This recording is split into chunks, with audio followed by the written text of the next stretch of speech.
극한의 한파가 온 세상을 꽁꽁 얼게 하였던 한 주였습니다. 조그마한 틈만 있어도 차가운 기운이 파고들었습니다.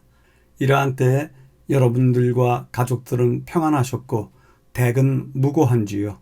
아직은 몇 날을 더 견뎌야 이 계절의 본성이 무엇인지 익숙히 깨닫게 되고 그 이후에 다른 계절을 기다리는 마음으로 맞이하는 것이 아닌가 생각해 봅니다. 혹이나 우리 생활도 그러한 것이 아닌가 생각이 듭니다만 한번 쌓이기 시작한 삶의 무거운 짐은 그 짐에 대한 싹을 다 치르고 나서야 지나가기 때문입니다. 제 5과의 제목은 빚을 다루는 법인데요. 우리 생활과 신앙 안에 있는 매우 현실적이고도 실체적인 문제를 다루기에 다소 놀랍기도 합니다. 그러나 이제는 교회와 교과가 시대적인 삶을 다루는 것이 당연하다고 여겨집니다. 특별히 공개적으로 이러한 문제를 다루는 까닭은 이것이 우리 삶과 영혼에 직접적으로 관련되어 있기 때문이라고 또한 생각이 듭니다. 이제 이 중요한 주제를 함께 연구하도록 하겠습니다. 빚을 다루는 방법을 이야기하기 전에 우선 우리는 빚을 어떻게 대하고 있는지, 바라보고 있는지 각자의 생각을 정리해 두는 것이 좋을 듯 싶습니다. 기억절입니다. 부자는 가난한 자를 주관하고 빚진 자는 채주의 종이 되느니라. 매우 단순한 진술이지만 주관하는 자와 종이 되는 자라는 대립 구조를 살핀다면 빚을 진다는 것은 너무 많은 것을 잃어버리고 포기하고 살게 된다고 주장합니다. 때문에 이 기억절은 돈 때문에 내 영혼을 팔지 말라. 빚을 지는 것은 내가 스스로 선택하여 종이 되는 것이며 파멸하는 길이다 외치고 있습니다. 기억절을 요약해 보도록 하겠습니다. 부자는 주관하고 빚진 자는 종이 된다. 아주 단순하지만 빚진다는 것에 대한 이야기를 정확하게 지적하고 있습니다. 매일의 주제입니다.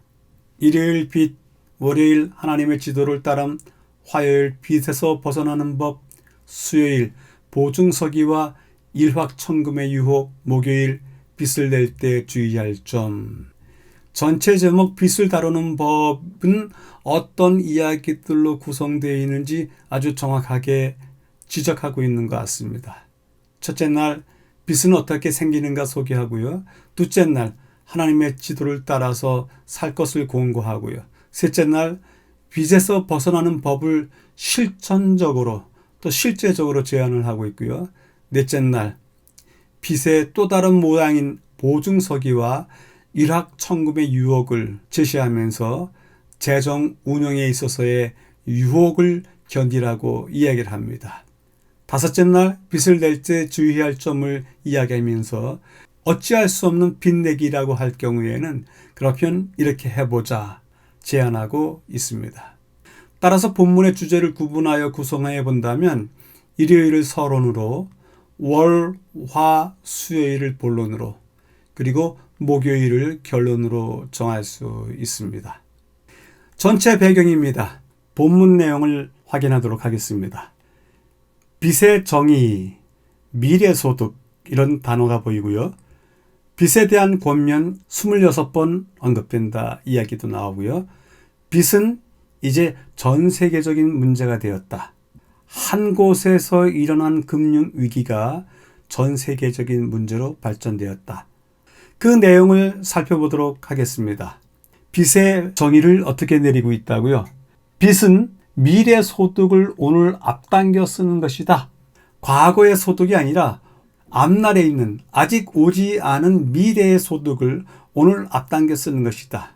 어떻게 보면 신용에 대한 문제이기도 합니다만은 전혀 잡히지 않은 소득에 대해서 저당 잡히면서 쓰는 것이기 때문에 문제점이 많이 있습니다. 그럼에도 불구하고 오늘날 빚을 갖다가 당연한 생활 방식으로 이해하면서 살고 있습니다.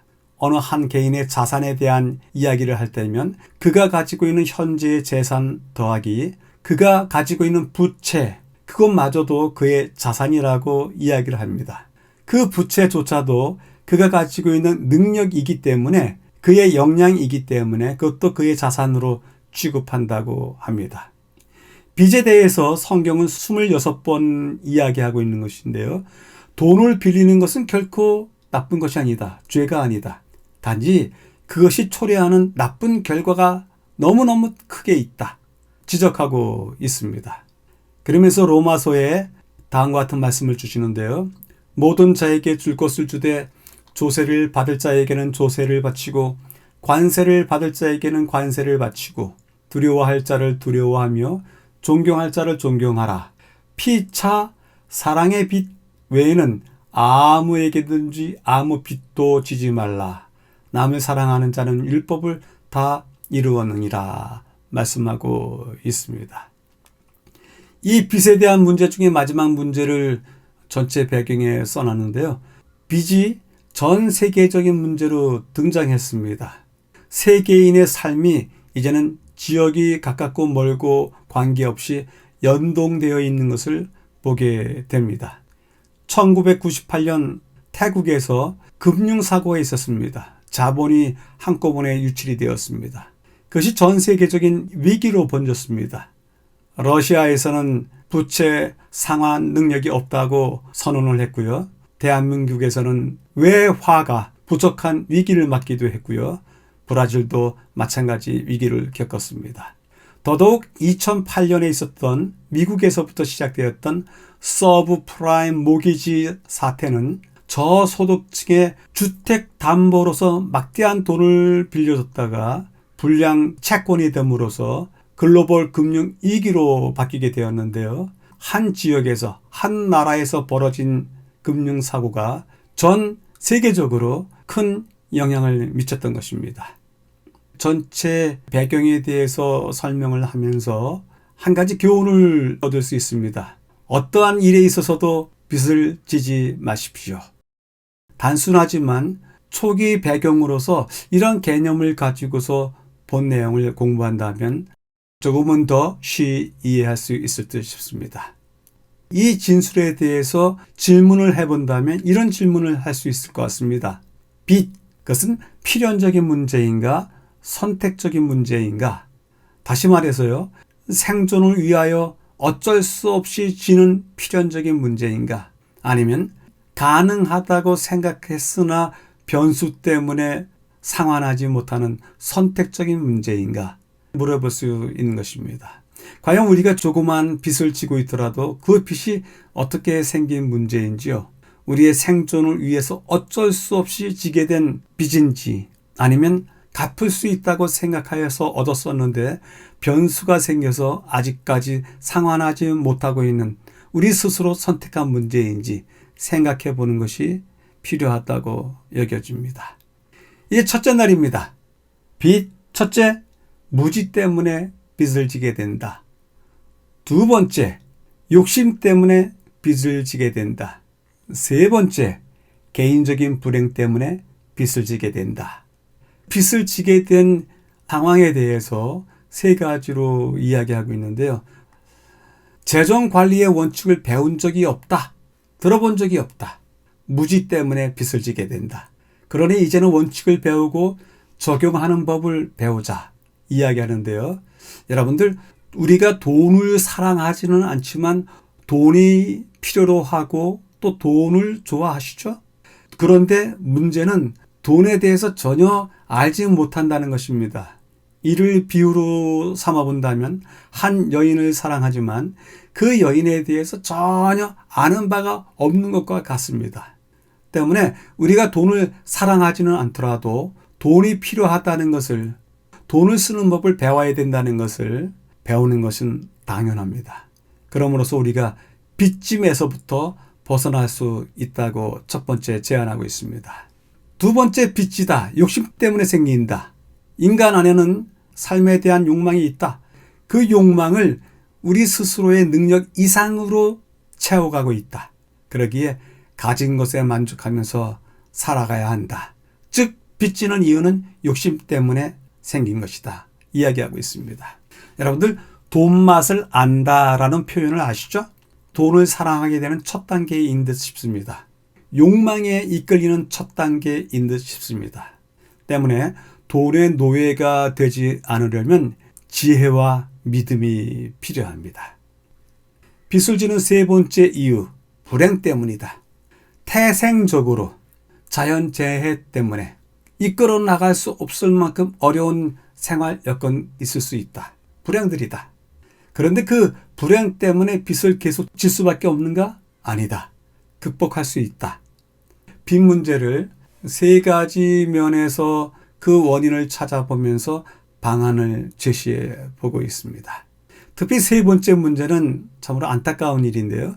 태어나면서부터 가난하게 태어났다. 그리고 손을 쓸 틈도 없이 재해를 당했다. 이러한 불행한 상황 때문에 빚을 진다. 가능한 이야기입니다. 신명기 15장 7절에서는요. 내 하나님 여호와께서 내게 주신 땅 어느 성읍에서든지 가난한 형제가 너와 함께 거주하거든. 이런 표현을 쓰면서 이 땅에 빚을 진 가난한 백성들이 있을 수밖에 없다고 말씀을 주십니다. 이 성경절은 참으로 마음이 아픕니다. 여호와께서 내게 주신 땅인데도 그 땅 안에는 가난한 형제가 있을 수밖에 없습니다. 첫째 날 이어지는 이야기를 통해서 우리가 한 가지 교훈을 얻을 수 있다고 하면요. 재정 운영의 법칙과 삶의 통제력을 배우라. 첫째 날이지만 삶의 통제력, 우리가 살아가는 삶에 있어서 우리 스스로 통제하는 힘을 키우라. 이야기를 해보고 싶습니다. 첫째 날을 정리하는 까닭은 내가 나의 삶을 사랑하기 때문에 그렇습니다. 그렇다면 돈, 재화, 그것들의 씀씀이 알고 있어야 되지 않겠는가? 이런 질문을 해보게 됩니다. 둘째 날입니다. 하나님의 지도를 따름. 물질적인 소유의 유혹과 부에 대한 욕망. 세상 만족을 위한 빚을 지는 경우가 있다. 이것은 덫이다. 빚 없이 살아가기 하나님께서는 원하신다.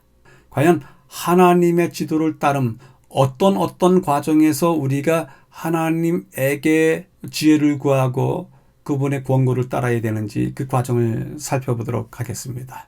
첫 번째, 우리는 물질적인 존재들입니다. 혈과 육의 사람입니다. 그 혈과 육의 사람들이 물질적인 세상에서 살아갑니다. 때문에 소유하고자 하는 유혹과 욕망에 사로잡혀 살아갑니다. 부유하고자 하는 꿈은 잘못이 아닙니다. 물질에 대한 욕망이 덫이 되고 우리의 우상이 되어서는 안 됩니다. 불행히도 세상에 대한 사랑이 너무나 커서 많은 사람들이 그 사랑을 만족시키기 위해서 빚을 진다. 그렇게 될 경우에 그 빚은 영혼을 올가매는 사단의 덫이 된다. 하나님께서는 당신의 자녀들이 빚 없이 살기를 원하시는 것이다. 그렇다면 빚 없이 살기 위해서는 어떻게 해야 될 것인가? 우리로 하여금 재정 문제에서 자유롭게 되도록 권면하시고 그 권면 속에서 감사로 하나님께 제사를 드리며 지존하신 이에게 내 서원을 갚으며 이렇게 해놨는데 하나님에게 서원을 갚는 그 생활이 우리로 하여금 빚 없이 살아가도록 만든다. 이 이야기를 하고 있습니다. 우리 삶이라고 하는 것은 그 살아가는 모든 환경에 대해서 감사의 제사를 드리고 우리의 서원을 갚으면서 살아가는 것이 우리의 삶이라고 합니다. 때문에 서원을 갚는다라고 하는 그 표현은 하나님을 경배하고 또 하나님의 신앙 공동체를 시인하고 그 공동체를 돕고 이것이 우리가 우리의 삶을 통해서 서원한 것을 갚아나가는 과정이라고 이야기하고 있습니다. 그대의 은혜의 기간이 오늘 끝이 난다면 그대 생애의 기록은 어떻겠는가? 그대가 벌어놓은 돈은 한 푼이라도 갖고 갈 수 없다. 모든 불의한 행실의 저주가 그대를 뒤따를 것이다. 거래에 있어서 날카로움이란 것도 하나님께서 그대 앞에 제시하시는 거울을 통해서 볼 것 같으면 결코 자축할 만한 것이 못 된다. 탐심은 우상숭배이다. 둘째 날을 정리해 본다면요. 인간의 근본적인 욕망, 돈과 함께 어우른다. 인간의 근본적인 욕망, 그 욕망 안에는 돈이라고 하는 것이 늘 옆에 함께 따라져 있습니다. 그 돈을 쉽게 이야기한다고 하면 재력이라고 이야기할 수 있겠죠. 그 돈에 힘이 있어서 그런 것입니다. 그렇다면 물어보겠습니다. 어느 것이 악한가? 재물이 악한 것인가? 우리의 마음이 악한 것인가? 어떻게 대답하시겠습니까? 성경에 나와 있는 이야기를 빌린다면 돈이 만악의 뿌리이다고요? 그렇게 쓰지 않았습니다. 돈을 사랑함이 만악의 뿌리라고 이야기했습니다. 그래서 어느 것이 악한 것인가 물어볼 때 재물인가 우리의 마음인가 던져볼 필요가 있습니다. 이에 대해서 몇 가지 격언을 한번 찾아봤는데요. 돈은 선한 자에게는 선하게 쓰이고 악한 자에게는 악하게 쓰인다. 정직한 돈은 인간의 품격을 높인다. 돈은 악도 저주도 아니다. 돈은 어떤 사람의 마음을 나타낼 뿐이다. 셋째 날입니다. 빚에서 벗어나는 법. 이번 주 교과가 의미가 있는 것은 바로 이런 것입니다. 우리 삶의 어떠한 문제에서부터 벗어나는 법을 제안해 주는 것입니다. 꼭 이것이 100% 맞는다 하지 않을지라도 이렇게 우리의 실천적인, 실제적인 삶, 우리의 영성과 관련되어 있는 문제들을 화두로 던지고 제안을 해주고 있기에 매력이 있습니다. 빚 청산의 전제 조건이 있는데 그 절차를 한번 이야기해 보겠다고 말씀을 주시고요. 두 번째는 그 빚 청산의 하나, 둘, 셋 단계를 이야기해 주고 있습니다. 그리고 세 번째는요, 빚에서 벗어나기 위해서 우리가 어떤 결심을 해야 되지 않을까 제안해 주고 있습니다. 본문 내용을 확인하도록 하겠습니다. 빚 청산하자. 중요한 전제 조건이 있다. 하나님의 지혜와 축복을 경험하기 위해서 구별된 11조를 드리기로 결심하자.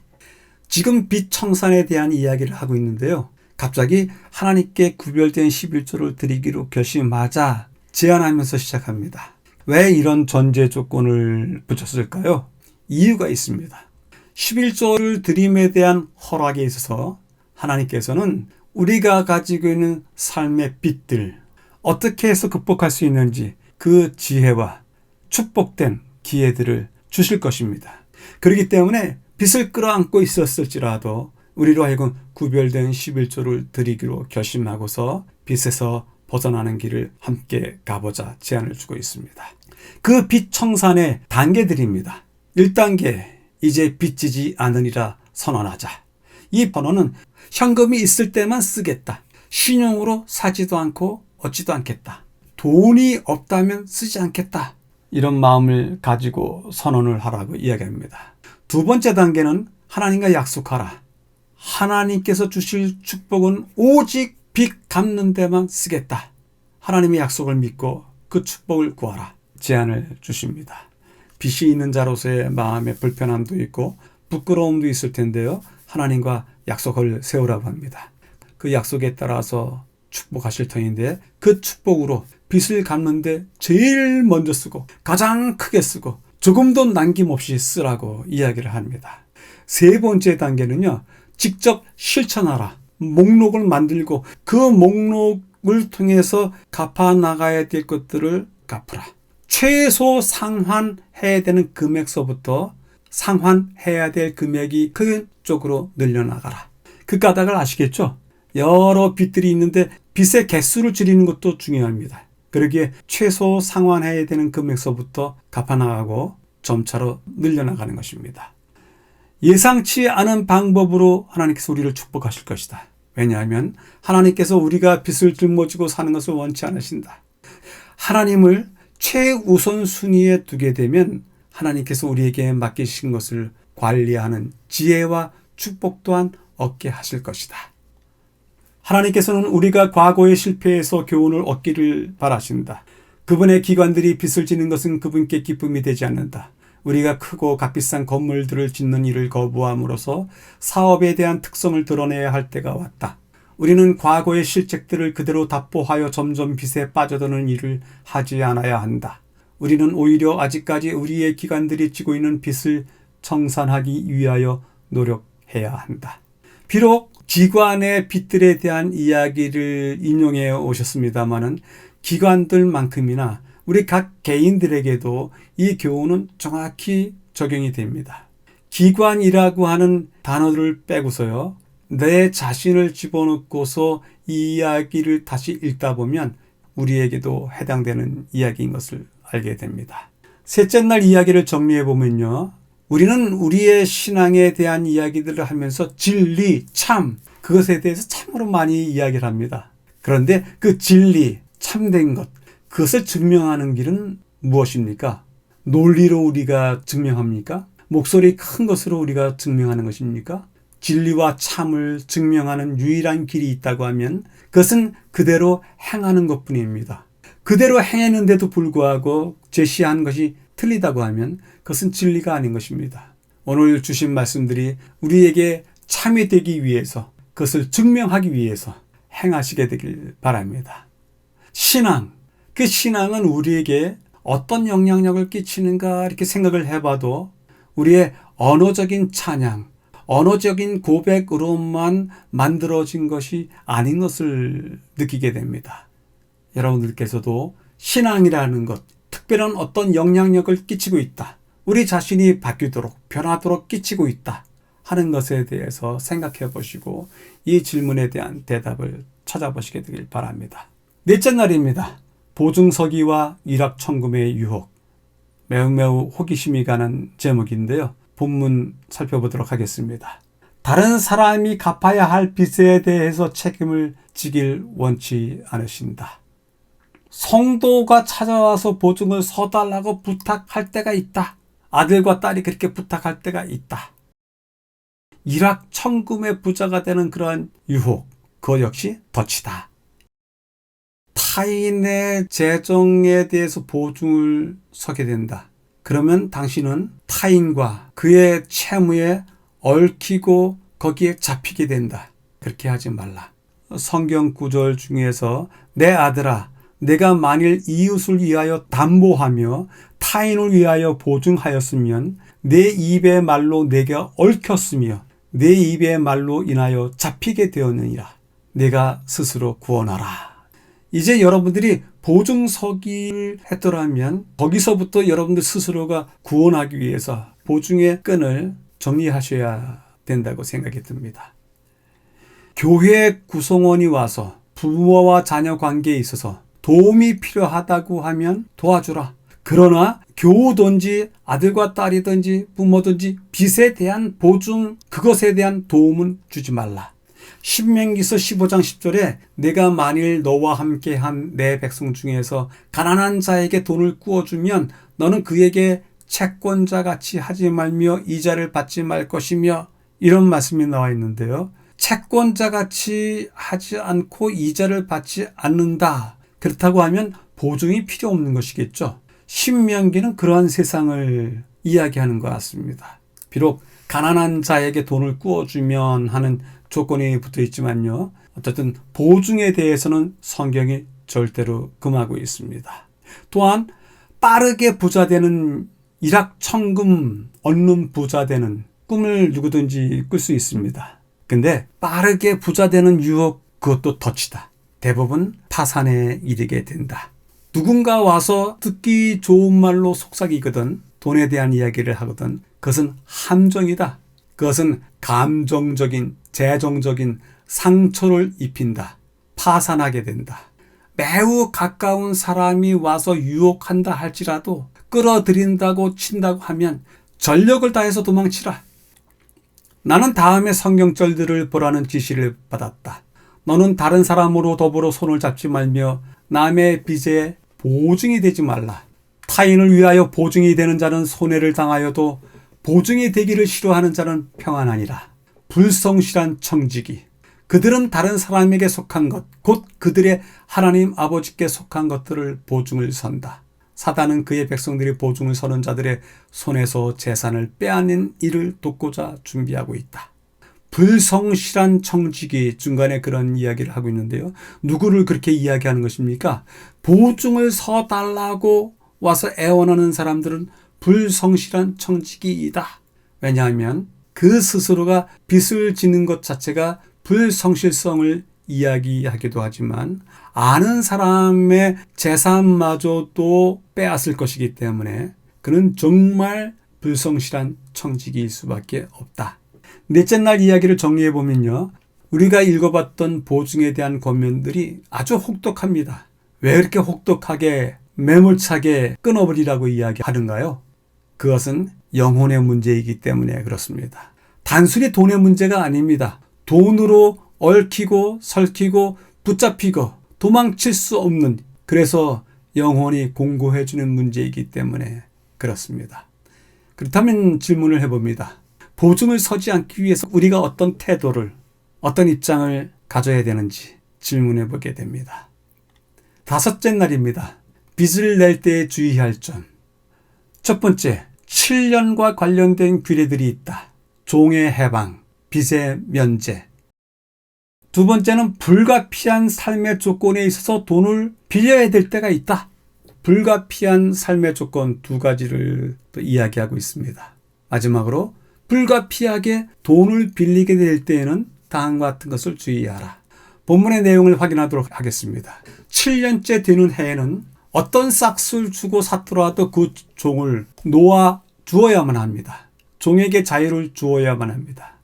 그리고 고대 시대 때 있었던 악법 중에 하나였던 빚을 지게 될 때의 처벌들, 악한 영향들, 하나님의 백성들은 빚의 면제를 통해서 삶의 새로운 국면을 맞이하게 됩니다.